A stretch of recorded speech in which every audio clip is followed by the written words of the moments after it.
보물을 땅에 쌓아두려고 염려하는 자들, 그들은 하나님을 인식할 수 있는 믿음의 지각이 닫혀 있는 자들입니다.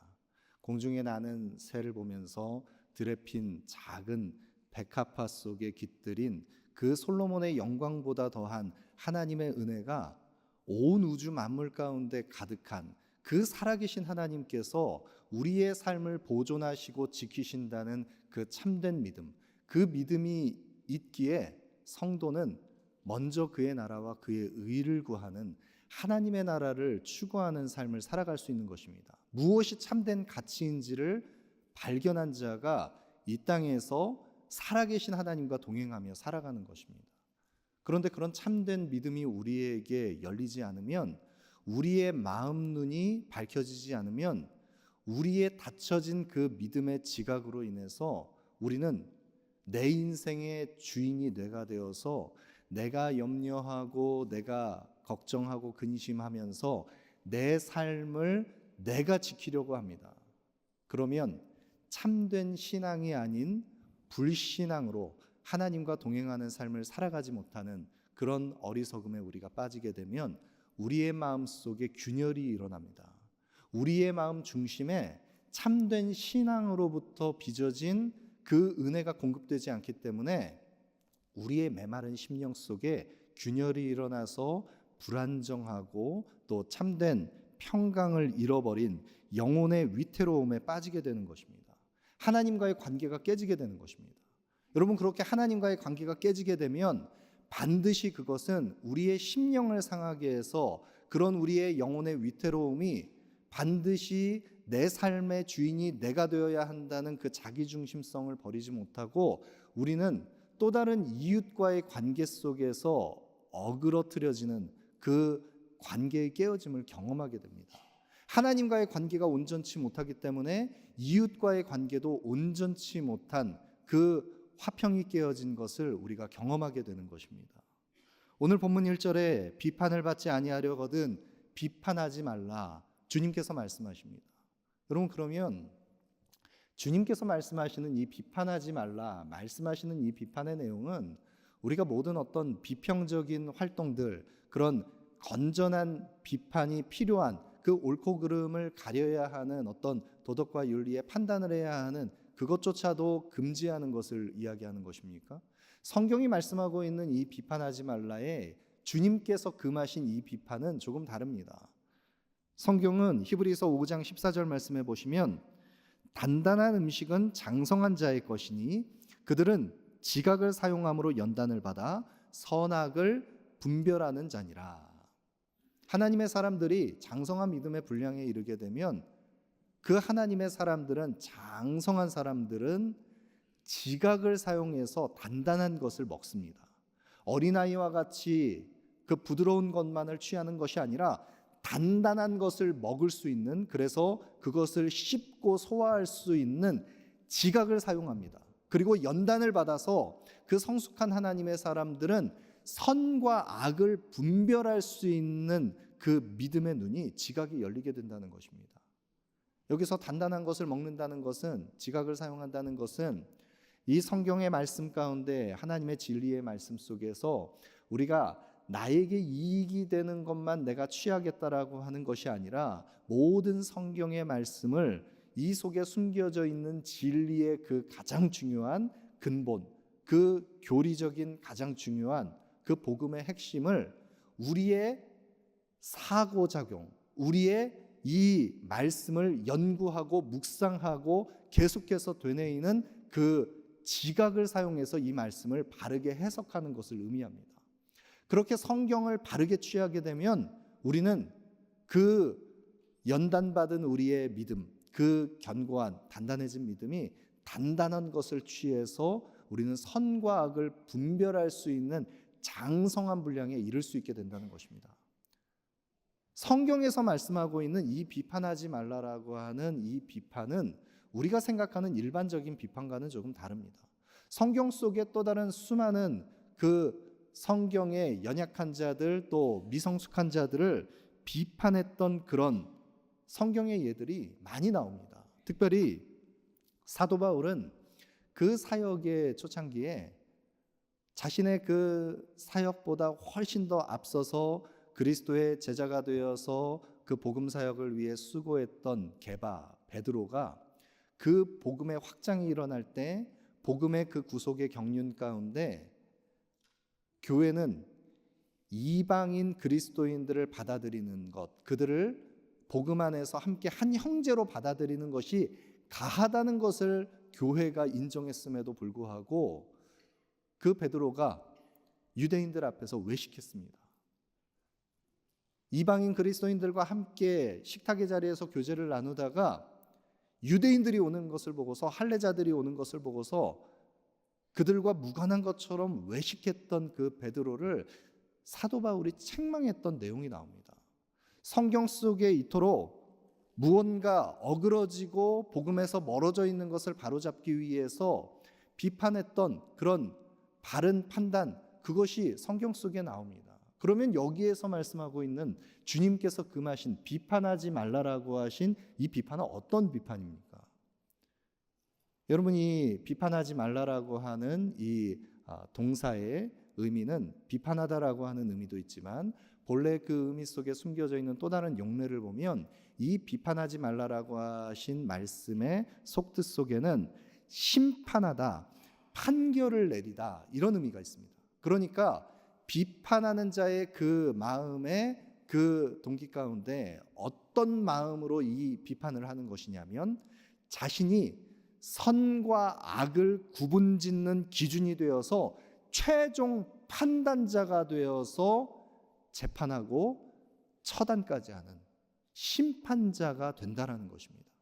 내가 심판자가 되겠다는 것입니다. 내가 판단자가 되어서 내가 내 마음에 걸그럭거리는 그 대상을 바라보면서 내 기준을 가지고 적용해서 내가 그의 부조리, 그의 악, 그의 연약함, 그의 허물을 내가 심판하겠다라고 하는 선악을 결론짓는 심판자가 되는 것, 이것이 비판하지 말라라고 하신 말씀, 그 말씀 속에 숨겨져 있는 비판의 의미인 것입니다.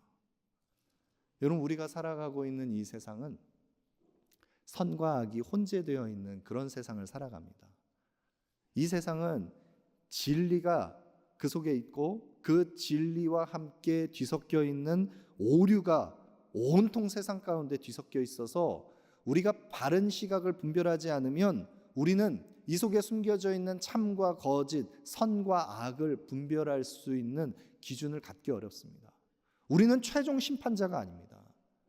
오직 온 우주 만물을 주관하시고 심판하시는 이는 오직 살아계신 여호와 하나님, 살아계신 하나님 한 분만이 우리 인생의 모든 일에 주권자이시며 최종 심판자가 되시는 것입니다.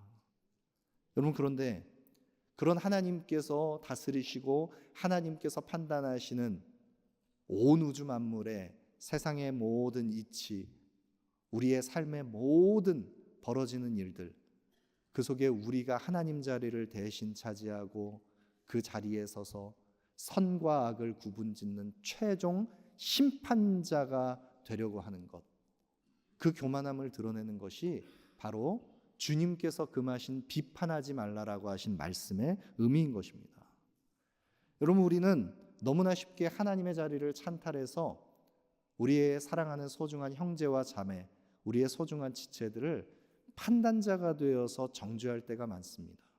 야고보서 4장 11절 12절 말씀해 보시면 형제들아 서로 비방하지 말라. 형제를 비방하는 자나 형제를 판단하는 자는 곧 율법을 비방하고 율법을 판단하는 것이라. 내가 만일 율법을 판단하면 율법의 준행자가 아니요 재판관이로다. 입법자와 재판관은 오직 한 분이시니 능히 구원하시기도 하시며 멸하시기도 하시느니라. 너는 누구이기에 이웃을 판단하느냐. 여러분, 우리는 하나님께서 주신 이 율법, 이 진리의 이 말씀을 가지고 우리는 그 율법의 말씀을 실천하는 율법의 준행자여야 합니다.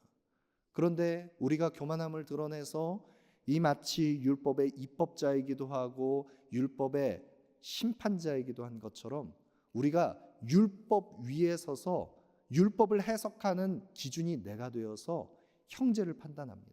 자매를 정죄합니다. 하나님의 자리를 대신 차지합니다. 여러분, 그것이 얼마나 우리에게 위태로운 영혼의 교만함인지를 성경이 경고하고 있는 것입니다. 여러분, 이런 오류가 얼마나 우리에게 많습니까? 하나님의 자리를 대신 빼앗고 우리가 하나님처럼 우리가 왕노릇하면서 누군가를 정죄하는 그런 우리의 심판관 노릇을 하는 우리의 모습이 얼마나 많습니까? 여러분, 저와 여러분, 우리는 마음속에 누구든지 다 자기가 가지고 있는 필터가 있습니다.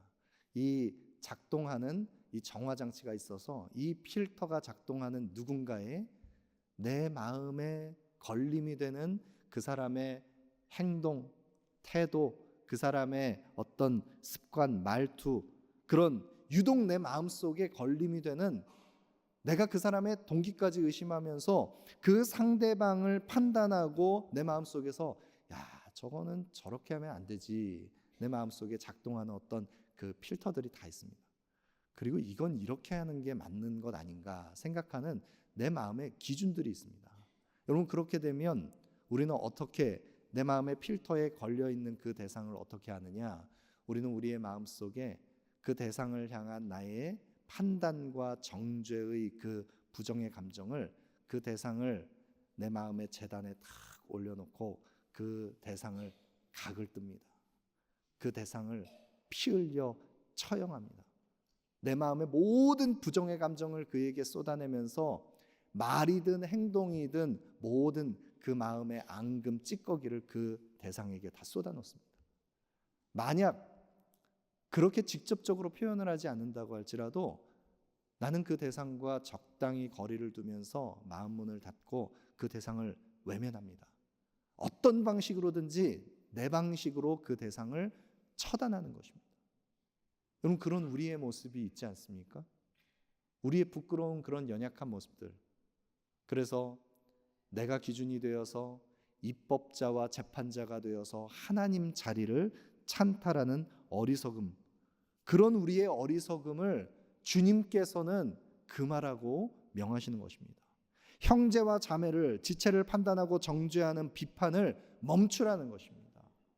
여러분, 우리가 이 형제에 대하여, 자매에 대하여 비판을 금해야 하는 중요한 이유는 하나님께서 우리의 주권자이기 때문입니다.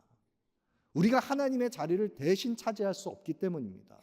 더 나아가서 오늘 성경에서 이 무서운 교만의 죄를 범하는 우리들, 이 형제를 비판하는 죄를 범게 되면 우리가 비판하지 말아야 할 중요한 이유를 오늘 본문 2절 말씀에 말씀하는데요.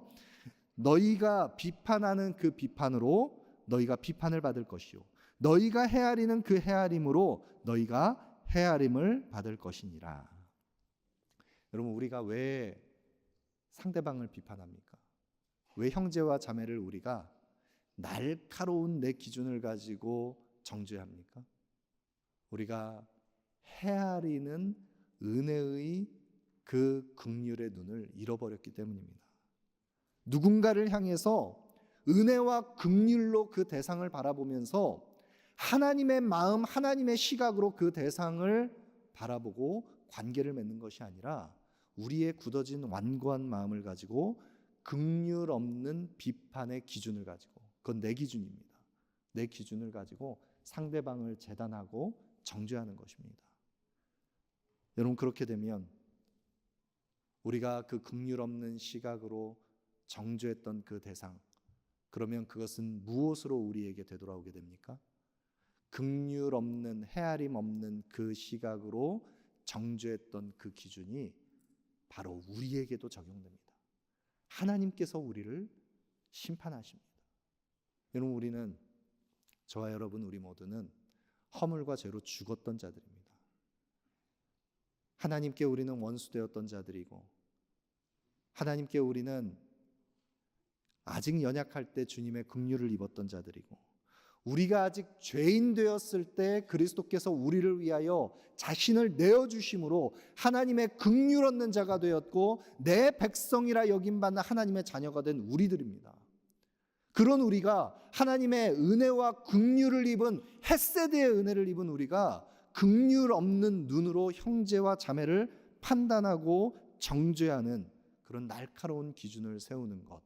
여러분, 그렇게 내가 하나님 자리에 올라가서 그 상대방을 정죄하는, 비판하는 그 판단자가 되면 어떤 또 다른 그 값이 우리에게 돌아옵니까?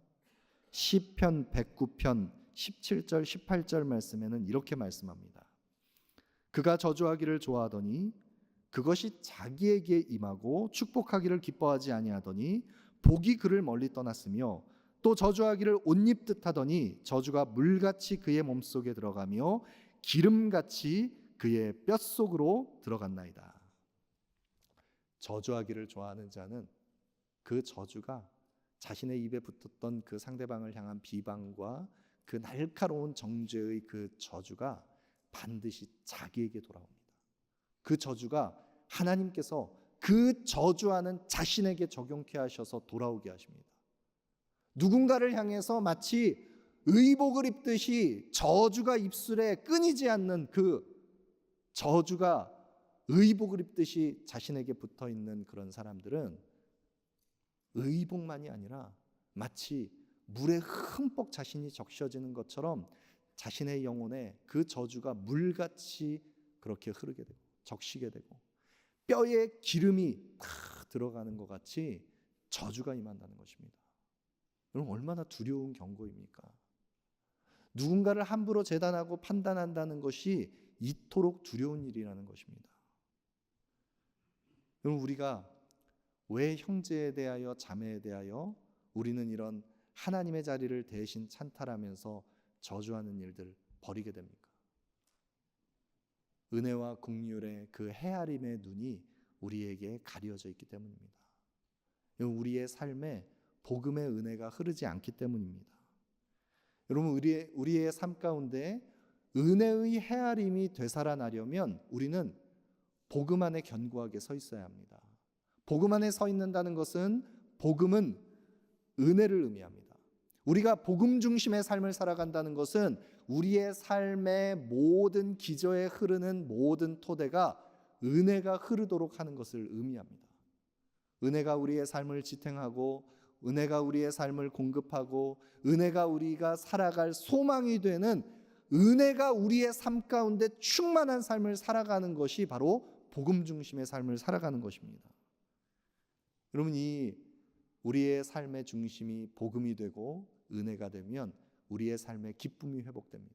그리고 우리의 삶 가운데 어떤 고난과 역경이 우리에게 찾아와도 우리가 살아갈 힘의 동력을 이 복음 안에서 얻습니다. 여러분, 우리 한길 공동체가 이제 새롭게 두 분의 신입 협력 선교사님 귀한 가정을, 두 가정을 이제 허입하였습니다. 그 마무리 단계에 이제 있는데요. 이제 다음 주부터 우리 귀한 선교사님 가정들을 우리 성도님들께 소개시켜 드릴 텐데요. 우리가 지난 주간에 이 귀한 협력 선교사님 두 가정을 우리가 기도하며 정말 오랜 시간 같이 귀한 분들을 함께 우리가 동역할 분들을 선정하게 됐는데, 줌 모임을 통해서 지난 주간에 함께 우리 선교위원들이 함께 교제를 나눴습니다. 그런데 우리 모든 선교위원들이 이 귀한 두 가정의 선교사님들과 함께 줌 미팅을 하고 같이 교제를 나누면서 얼마나 참 감사하고 행복했는지 모릅니다.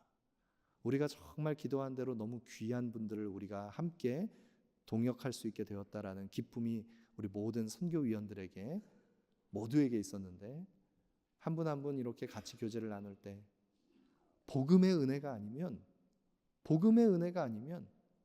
아버지 선교사를 쫓아서 그 청소년기에 브라질로 가서 거기에서 브라질 땅에서 자라서 아버지의 그 선교의 그 과업을 계속해서 잇는 그 척박한 땅, 그 브라질에서 그 도시 빈민들과 함께 사역을 하면서 교회를 개척하고 섬기는 그 일을 어떻게 대를 이어서 그 선교 사역을 감당할 수 있겠습니까?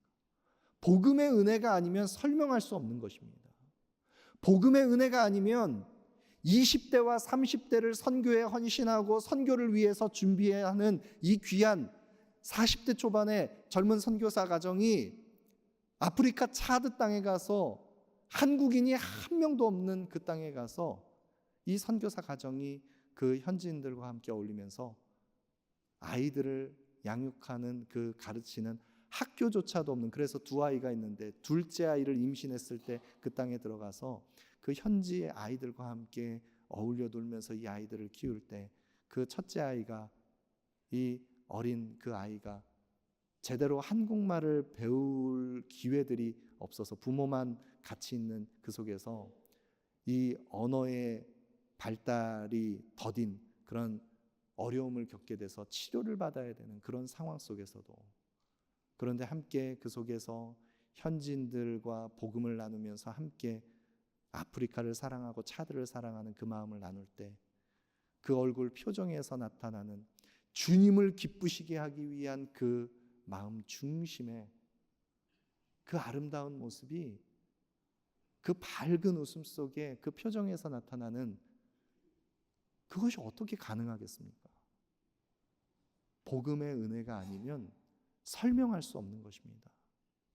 여러분, 만약 우리의 삶 가운데 이 복음의 은혜가 메마르게 되면, 은혜의 강물이 우리의 마음속에서 메마르게 되면 이 복음의 생명수가 우리의 마음속에서 흘러넘쳐서 주와 함께 동행하는 우리의 삶 가운데 넘치는 복음의 은혜가 우리를 모든 역경과 시련 속에서도 우리는 은혜 가운데 이 모든 시간들을 지나가게 하시는데, 그러나 우리의 마음속에 복음의 은혜가 메마르게 되면, 그 강물이 메마르면 강바닥이 드러납니다.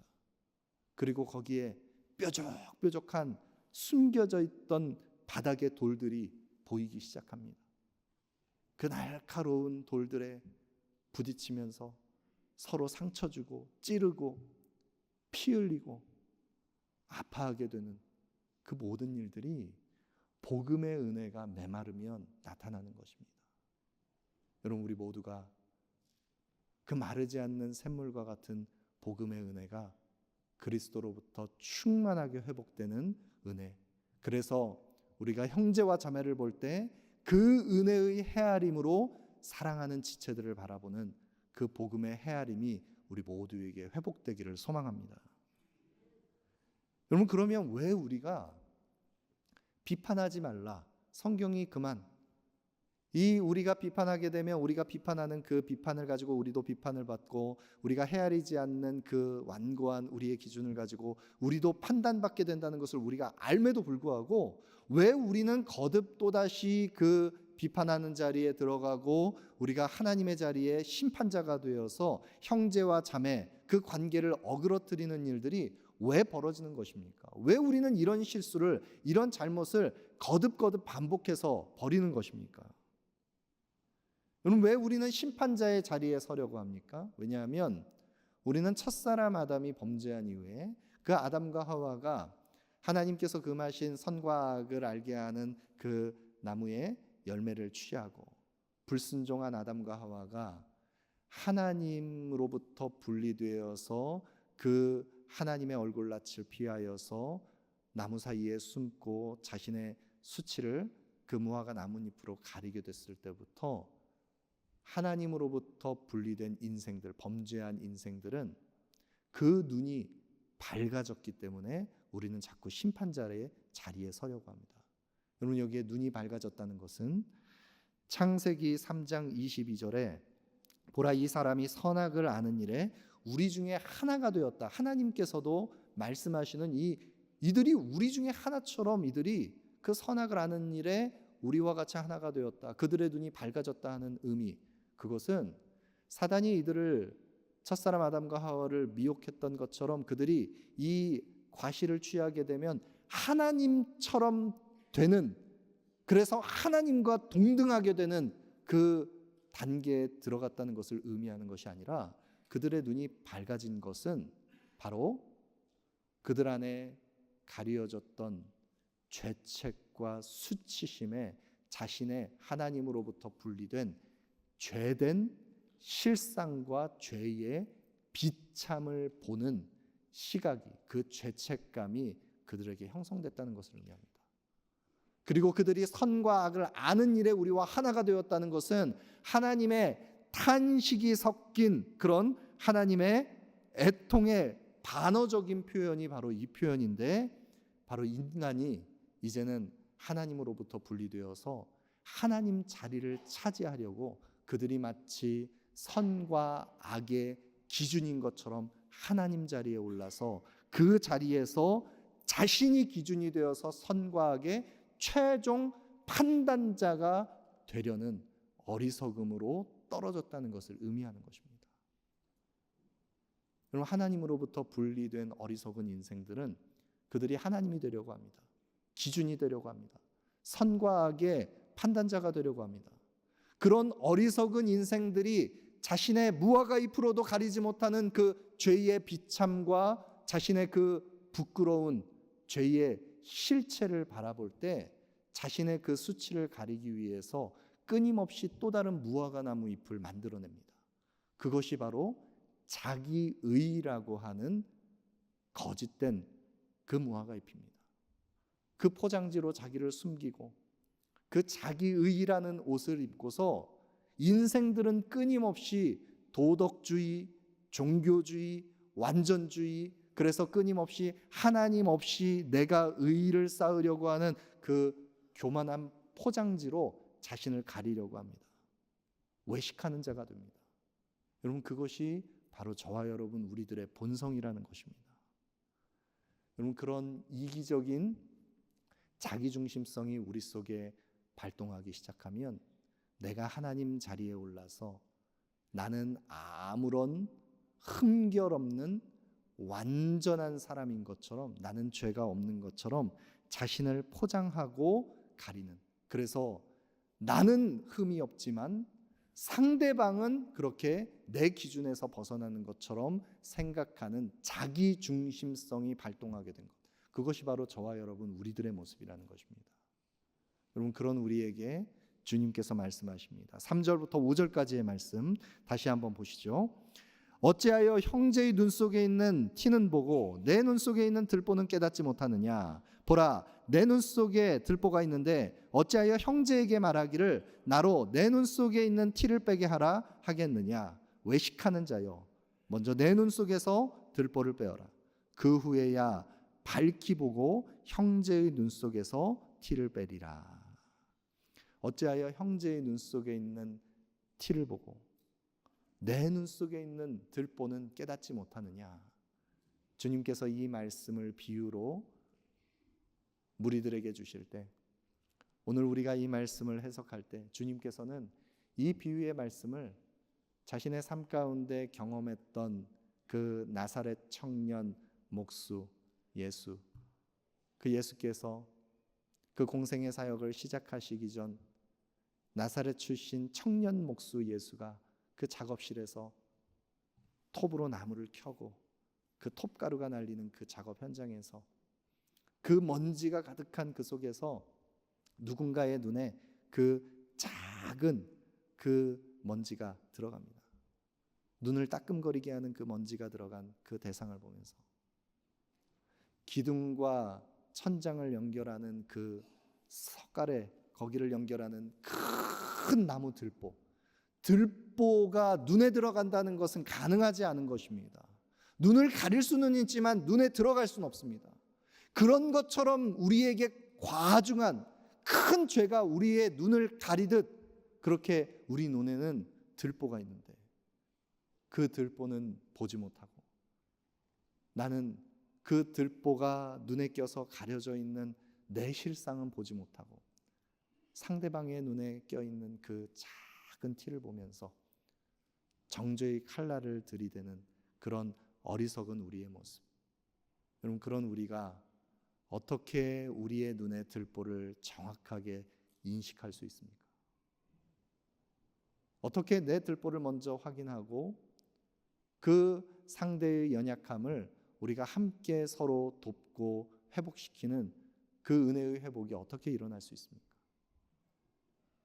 내 안에 그 눈을 가린 들보처럼 큰 위선과 교만으로 불순종으로 얼룩진 죄악의 이 들보를 주님께서 친히 담당하시려, 우리의 그 들보를 주님께서 친히 담당하시려 나무 십자가를 지신 예수 그리스도, 그 그리스도의 십자가를 우리가 다시 바라볼 때 그 십자가에 주님과 함께 못 박힌 내가 그리스도와 함께 십자가에 못 박혔나니 이제는 내가 사는 것이 아니라 내 안에 계신 예수 그리스도께서 사시도록 다시 십자가의 도로 들어가고 그 십자가의 도에 나의 그 부패한 영혼 심령을 비춰보고 그 진리에 빛앞에 다시 나의 들보를 확인하는 그 십자가에 자기 부인이 있을 때 우리는 내 들보를 빼낼 수 있는 것입니다. 여러분, 우리는 먼저 이 들보를 먼저 내 눈에서 빼내지 않으면 우리는 끊임없이 복음의 은혜가 사라진 율법의 정죄만 남아있는 그 공동체는 형제의 눈에 있는 그 티를 빼려고 형제의 눈을 찔러서 서로 피 흘리게 하는 공동체가 되는 것입니다.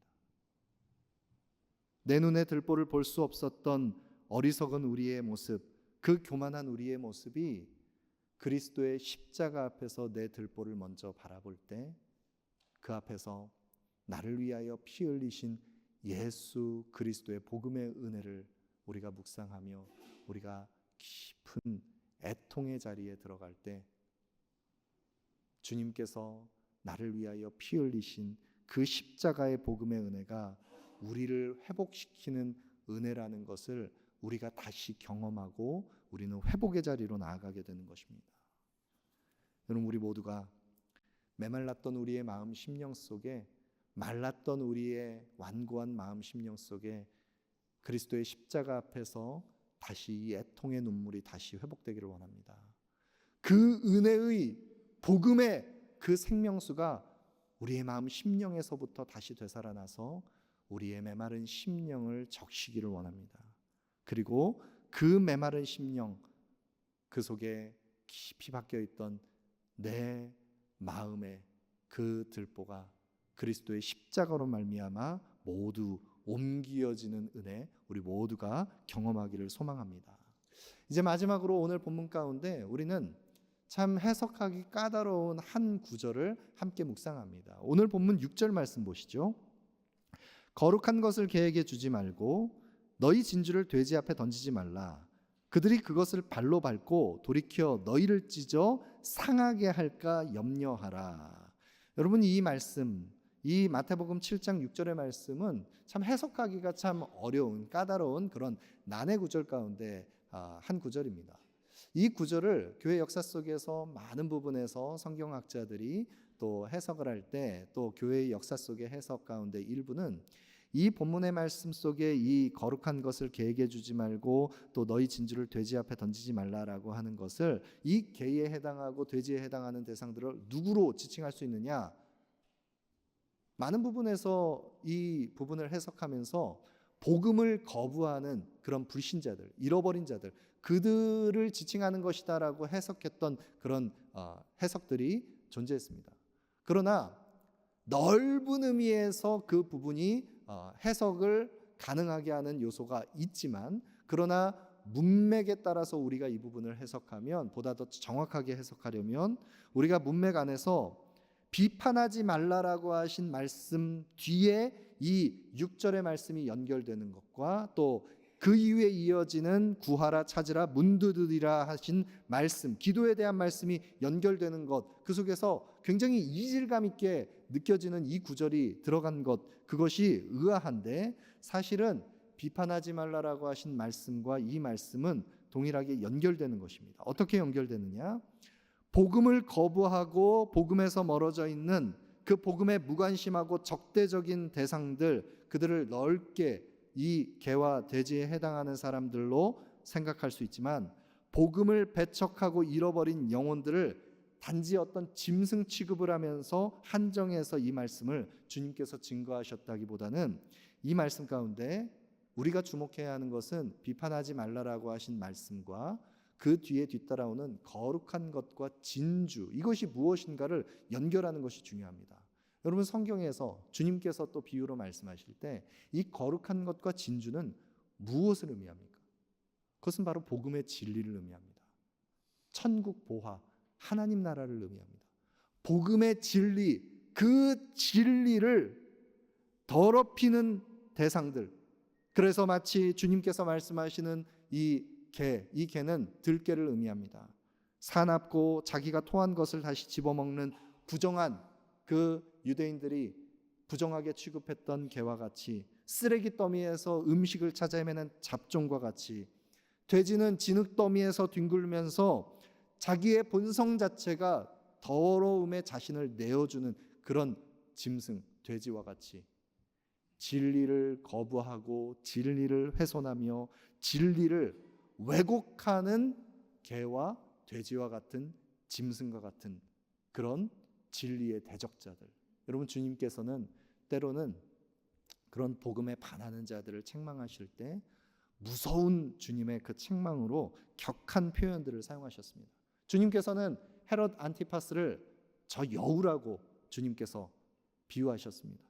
또 바리새인과 서기관들의 외식에 대해서 저들은 회칠한 무덤과 같은 자들이다. 그리고 저들은 독사의 자식들이다. 주님께서 책망하셨습니다. 여러분, 주님께서 이토록 책망하시고 경계하시는 대상들이 있던 것과 같이 마찬가지로 사도 바울도 빌립보서 3장 2절 말씀에 보면 빌립보 교회 성도들을 향해서 진리를 왜곡하고 변질시키는 그 교회 안에 교묘히 틈타는 그 거짓 선지자들, 그들을 가리켜서 개들을 삼가하고 행악하는 자를 삼가라. 교회 안에 은밀하게 틈타서 진리를 희석하고 복음의 진리를 훼손하며 구원의 교리를 깨뜨려 놓으려고 하는 그 복음을 흔들어 놓는 악한 자들, 거짓과 악에 자신을 방임하고 교회와 성도를 미혹시키며 또 영적 감각이 마비돼서 이성 없는 짐승같이 취급당하는 그런 대상들. 성경은 요한일서 4장 1절에 이렇게 말씀합니다. 사랑하는 자들아, 영을 다 믿지 말고 오직 영들이 하나님께 속하였나 분별하라. 많은 거짓 선지자가 세상에 나왔습니다. 여러분, 우리는 교회의 순전함과 복음의 진리의 거룩함을 계속해서 지켜가기 위해서 영적으로 분별해야 하는 일들이 있습니다. 그래서 이 거룩한 것, 이 진주와 같은, 감추인 보화와 같은 이 복음을 우리 교회가 순전하게 거룩하게 지키기 위해서 우리는 깨어 분별해야 하는 것입니다. 비판과는 다른 분별입니다.